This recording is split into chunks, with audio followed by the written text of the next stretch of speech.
Hello, everybody, and welcome to our market update for the 25th of January, 2026. Hope you're having a great weekend. As I look outside my window, the snow is falling hard. I've already been out once to shovel. Looks like I'll be heading out again shortly. Uh, let's look to see where we are with the markets. We've had some news over the weekend that we need to take a look at. We've got some earnings coming up. We've got a Fed decision coming up on Wednesday. So this promises to be an interesting day, excuse me, interesting week in the markets as we get ready for all of those items. Start where we always do with the NASDAQ. There's a lot to cover today, so let's get to it quickly. We had drawn in this wedge starting back in October of last year. There's the high, lower high. And then we did briefly step out of that wedge. Now, if you're wondering what this yellow colored area is, this area between 627.98 and approximately 618.50, that is the Lux Algo point of control. That usually suggests that is where the uh, the bulk of the activity is being traded.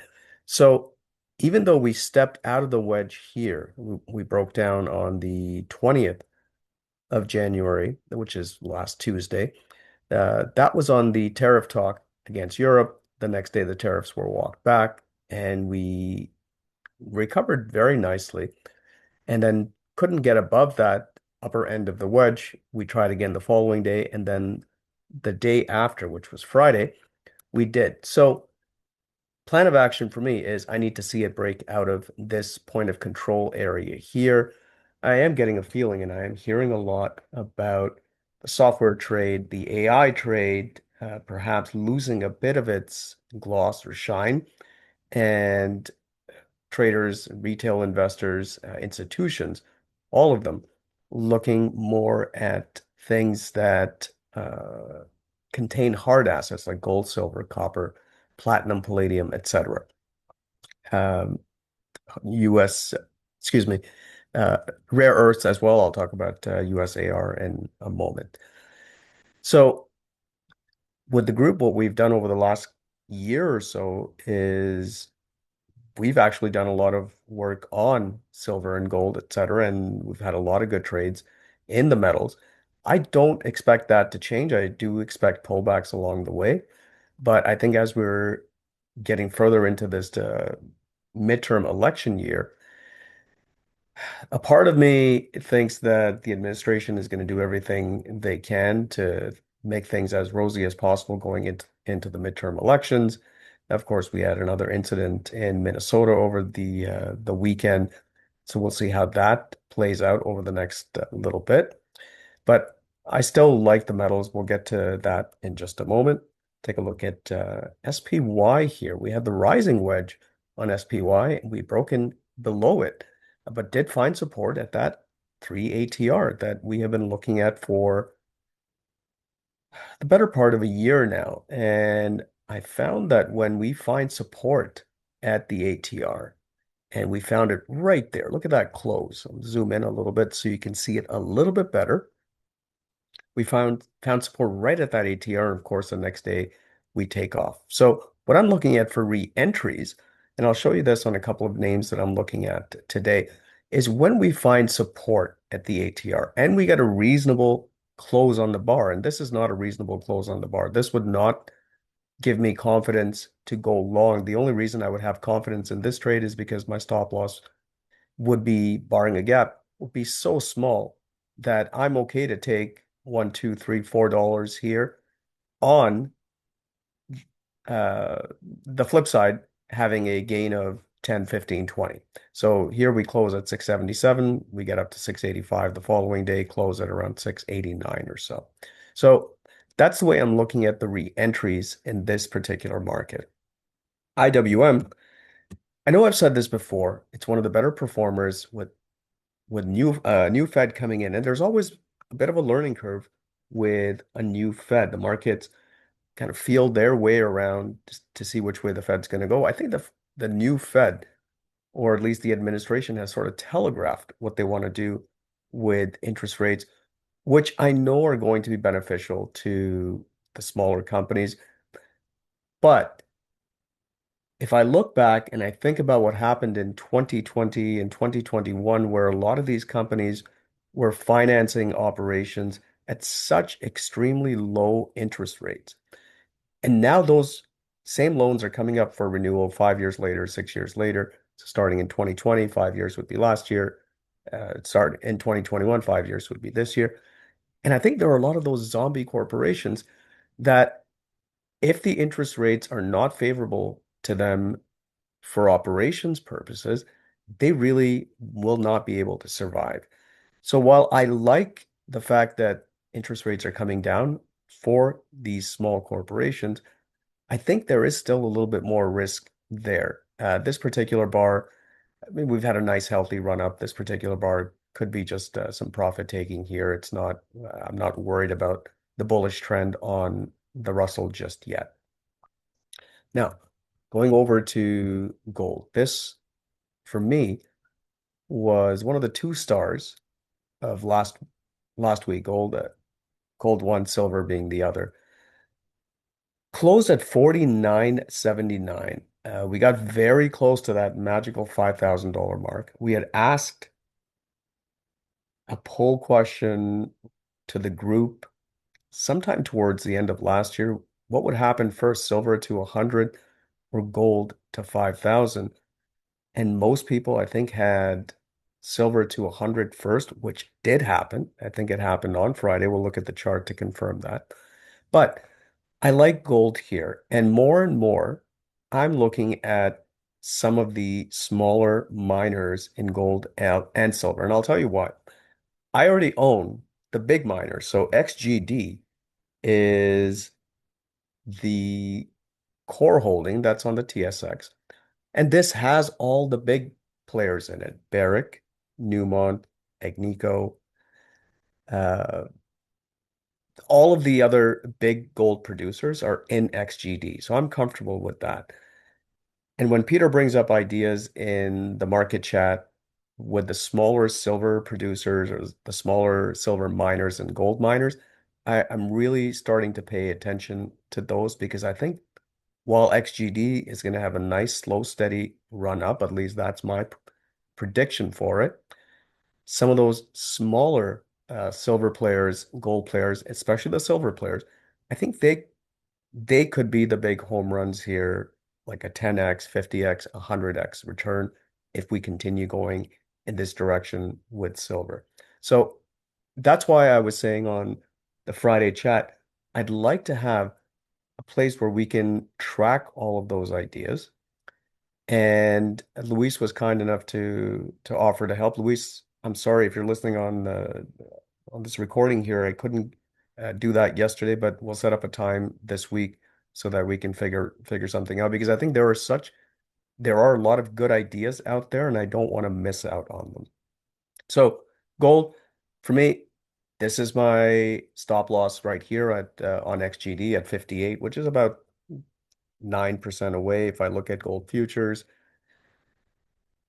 49.79, I don't see any reason why this wouldn't get to 5,000 now. Profit taking here could drag us back a little bit like it did here.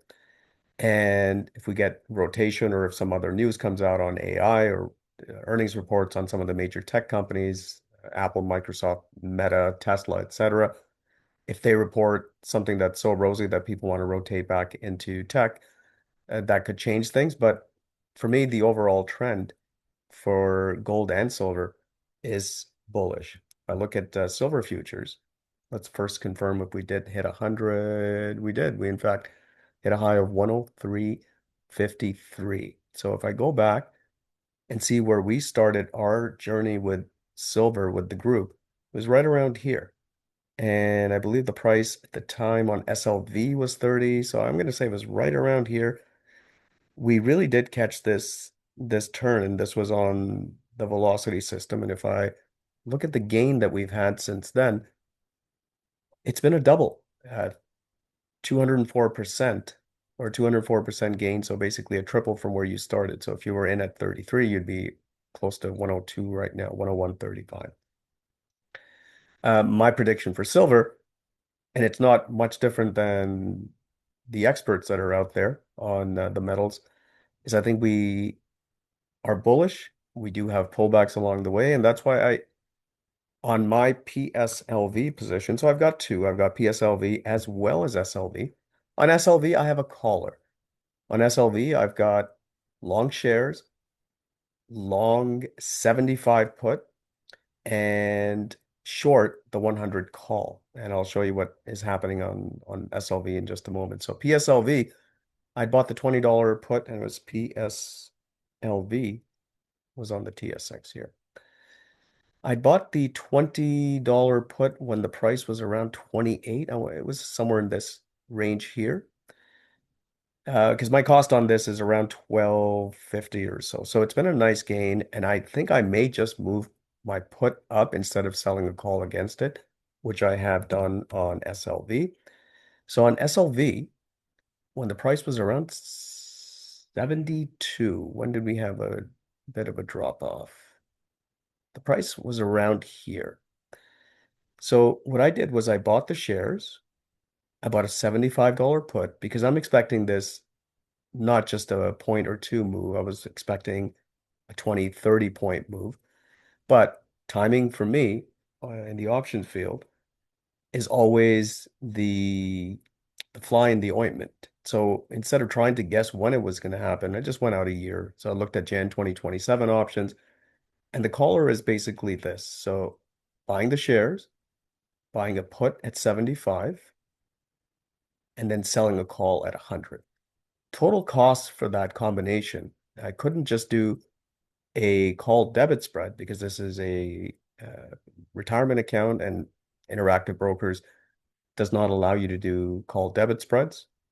So this was the opposite of a poor man's covered call. This was a rich man's covered call because I had to put up the full amount for the shares.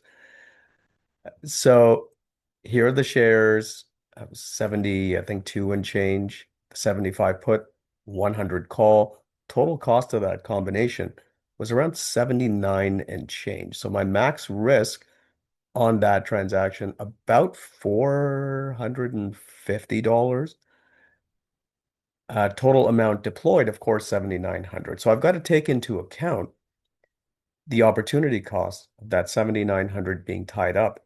Instead of, if I was just doing a call debit spread, I would certainly have to put up a lot less money. My risk would be a little bit higher, but I could deploy that additional capital. So anyway, the capital is tied up. The max risk is about 450. The max upside is from 75 to 100, which is 2,500 minus the 450 that I have at risk. So it's about a 6x sort of return that I'm looking at. And if we were looking at this from a dollars perspective, if I go from 80, or let's call it 80 just to make things simple. If I go from 80 to 100, it's a 25% return in a conservative way over the course of a year. That for me is okay because I'm taking slightly bigger risks in other places. So for me, this felt like a conservative way to speculate on what I think will be big upside on SLV. Now, when it gets to 100, potentially the short call could get exercised and my shares could get taken away. I can get back into the position, or I can adjust it and move that short call out. So the short call is decaying a little bit faster than the long put, especially as we're getting towards going into the money or getting closer to being at the money, and the put being further out of the money. So technically, I'm making a little bit of money every day just by sitting on the position. It's certainly nothing significant, but at least I'm not upside down or negative on the theta aspect of things. Okay. If anyone would like more information on it, please let me know. I can do a full session and show you the exact numbers. So that's my position on SLV.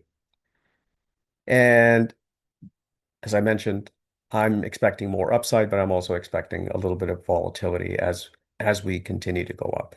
My stop loss here would be right at the ATR 82.86, which is about 10% from where we are currently. Looking at Bitcoin, Not having a good weekend. As far as I can tell, we had drawn in our wedge here, and Bitcoin, once it broke out of that wedge, did go up a little bit. I think we used a different, was it Bitcoin on Coinbase that we had drawn? Yes, there we go. So there's the upward wedge here. We had drawn a second one. You can see we tested the upper limit here. And then once we broke down below the lower limit, we haven't really had a chance to test here. So for me, next step to overcome with the way the chart looks right now would be this area right here. So if we can get above 93, and we were at 93 at the beginning of the week. So if we can get above 93, I'll get a little bit more interested in the upside on Bitcoin here. All right. Names that I'm looking at today, as I mentioned, that ATR. So here are a couple of them here. There's Alcoa. And what gives me pause here is the indicator down here is now turned red. This one is more of a secondary indicator for me, and I'm looking more at what's happening with the ATR. We did find support after earnings, and that close, I really, really like that close. We go below it around 57.88, low of that bar 57.51, but then we close near the high of the bar. The high of the bar 62.54. We close at 62.21, so about 33 cents away. So for me, this is something that I will look at tomorrow to see if I want to open a position. 62.47, ATR comes in at 59. It's about 5%. So this technically meets all of my requirements except for the indicator down here. And for this, now that earnings are behind us, the options premiums are going to be a little bit more friendly for just being long calls. So I'm going to be looking at maybe going out to March, April. And if we go to Alcoa here, just take a look and see what's available. Excuse me. Let's go out to April. 62.21 was the close. And I would target my first level right around the previous highs, which come in right around 67 or so. And I don't know if we don't. So we can use 70, not 70. Just looking at this without doing a great deal of analysis going out to April, there certainly looks like there is a bit of premium here for the fact that the metals are in play. 58% implied volatility. Now, if I want to show you something, if we go back, so this is 83 days to expiry, before the metals really started to take hold, let's go back to a random date, to 12th of November, and no, they don't have a, will this be enough? 51%. So the implied volatility certainly has increased, and this is post earnings as well, which now makes me reconsider. So 51 to 57%, there's March. 51 to 58%. It may not seem like a lot, but 7% on the implied volatility is a significant number. So in this case, what I may actually consider is trying to sell some of that expensive vol and maybe doing a 65-75 call debit spread, which brings me to right around $3 for a 10 wide. And let me go back one day so you can see the thetas here that I'm looking at. So April 65-75. So you can see my theta is pretty much neutral here. The long call is offset by the short call. And I think my net theta looks like it's about 0.6, about 60 cents a day. And my price, let's say I get somewhere above the mid here, below the mid there, maybe takes me to $3 just to keep things simple. So 3 for a 10 wide with really no theta decay along the way, a little bit extra vega on our side and a little bit more gamma on our side as well. So if things work out well tomorrow and we don't have a gap up, that is the options trade that I would be looking at. The other one, this is a little bit more, for me, it's a little bit more risky because this one looks like it did find support, but the story here, I mean, the story with aluminum is a little bit simpler to understand than the story with Build-A-Bear Workshop. The only reason I would take this trade is because my stop loss here is right below. So it's looks like it's about 2%, maybe even less than that, 63.26 to 62.78. So this is, if it closes below, I'm out, but if it keeps going, it could be a big trade. So if we look at Build-A-Bear and we take it to today, uh, options chains a little bit more limited. 55 days may not be enough time for me to do something, and the bid-ask spreads, excuse me, uh, Thinkorswim may not be the most accurate, but the bid-ask spreads you can see are certainly a little bit more punitive than they are on something like Alcoa. If I go out a little further, and this has got higher IV than Alcoa. So this one, it's a little harder for me to make a case for it. This one I'd like to watch and see what happens. AEE, Warby Parker, we had talked about this as a trade around here. You can see nice move up from 26 to 30, coming back and finding support at that ATR level. XOM, this was a trade we had barely missed out on. It was on this bar here. We actually had closed below, and if you go back to some of the videos, you can see that if we had actually stayed above, this might have been a re-entry here at 123.15 and currently sitting at 134. Okay, tariff news over the weekend. I think this happened on Friday, where Donald Trump threatening Canada with 100% tariffs because of the perceived slight on the trade deal with China, especially for the EVs.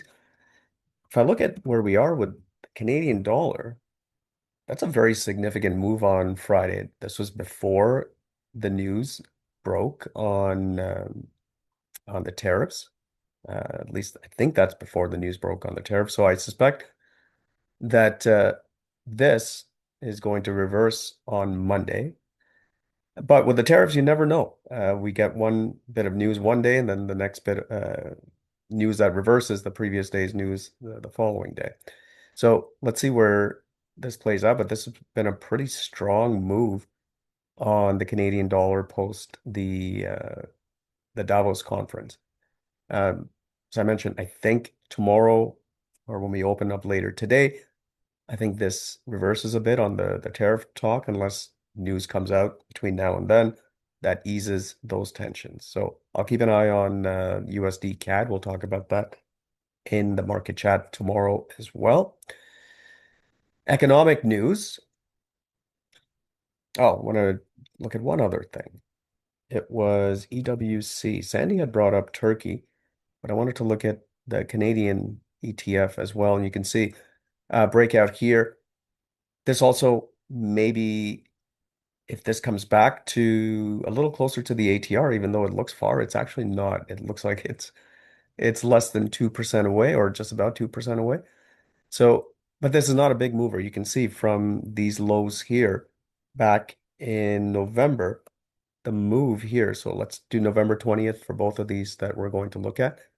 The move's only been about 11%.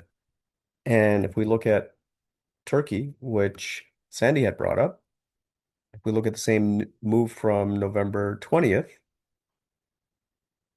there's the close on November 20th to where we are today, 16%. So Turkey seems to have outperformed Canada in that same time, but this one looks like it's a little bit more extended, although the charts look very, very similar. So I'll look at these two tomorrow as well. And I want to thank Sandy for bringing up some of these international ETFs because I think they're starting to look a little bit more interesting and allows us to diversify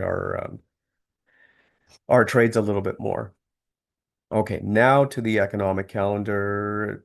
The star of the show for me, of course, is the interest rate decision, which happens at 2 p.m. on Wednesday.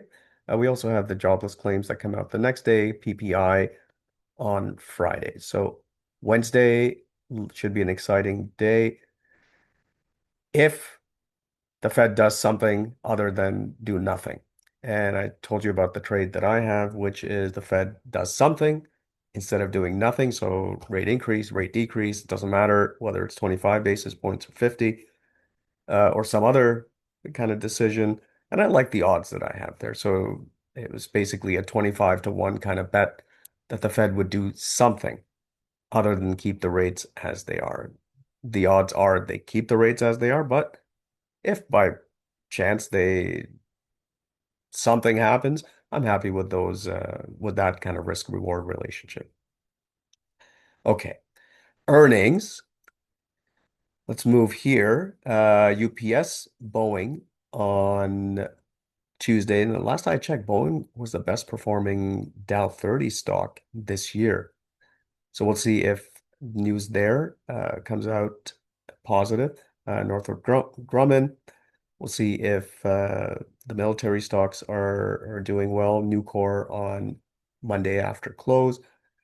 Ryanair could be fun. They've been in the news recently with having a little bit of a spat with Elon Musk. Then we've got some of the bigger ones coming up on Wednesday. We've got Microsoft, Meta, and Tesla, IBM as well. Celestica for software, AT&T before the markets. Tesla, of course, exciting. Microsoft, I'd be very curious to see how they're doing with their AI investments in OpenAI. MasterCard the following day. Apple comes out on Thursday after hours. Visa as well. Now, if you're saying where the heck is Amazon? Amazon actually comes out the following week. So Amazon will go into Feb. Friday we have SoFi, Amex, ExxonMobil and Chevron, CN as well. So a little bit, some of the industrials and oil names will be out on Friday. SoFi could get interesting. So if we look at SoFi here,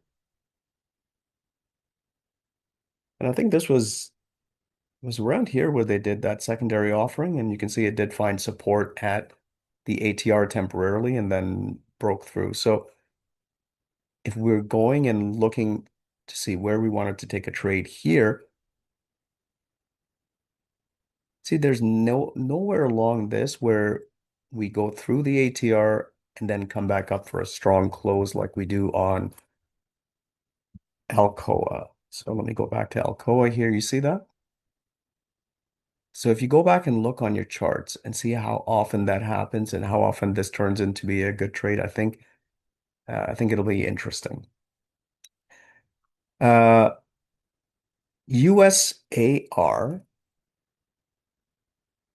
the news over the weekend on USAR was that the US government is taking a position in USAR with some strategic investments. So I've been bullish on UUUU. In fact, I had started an entire watch list that had the rare earth names and USAR, was it one of them? Yes, it was. And UUUU has been my favorite. I've been in this since about 10 and took some profits around here, a little bit higher. It was a 10 and 17 call debit spread that I have for January 2027. And I think I had started it, I want to say in this area here. So at that time, January 2027 seemed really far away, and that's a nice little cup that's forming as well. Excuse me, on UUUU. So that's still my favorite of the group, and part of the reason that's my favorite in the group is because they actually have established relationships with the current administration and the government there. So I think there's a bit of an advantage there. USAR, keep an eye on this previous high here, 43. I suspect tomorrow this thing will see a little bit of buying action. Okay, and let's look at my open trades before we go. There are three, UPS, Google, and SLV. All three are still profitable. I've already taken profit on two of them, on Google and UPS on these particular spreads. I'm not doing anything right now. I'm watching. So there is Alphabet here. Nothing for me to do except sit patiently and wait. UPS. UPS needs a little bit of may need a little bit of adjustment shortly as the expiry is in March on it, but just holding on tight here. I have the 110, 120 call debit spread and SLV. Not much to say about that. Every time I roll this to a new spread, it just roars into the money. So this was the most recent one, 85.95. Bought at 320, currently sitting around 410 or so mid price. So sitting, holding, and patiently watching this. In the meantime, enjoy the rest of your weekend. If you're in the midst of the snowstorm, stay safe. We wish you profitable trading as always. The best of health. We'll see you tomorrow.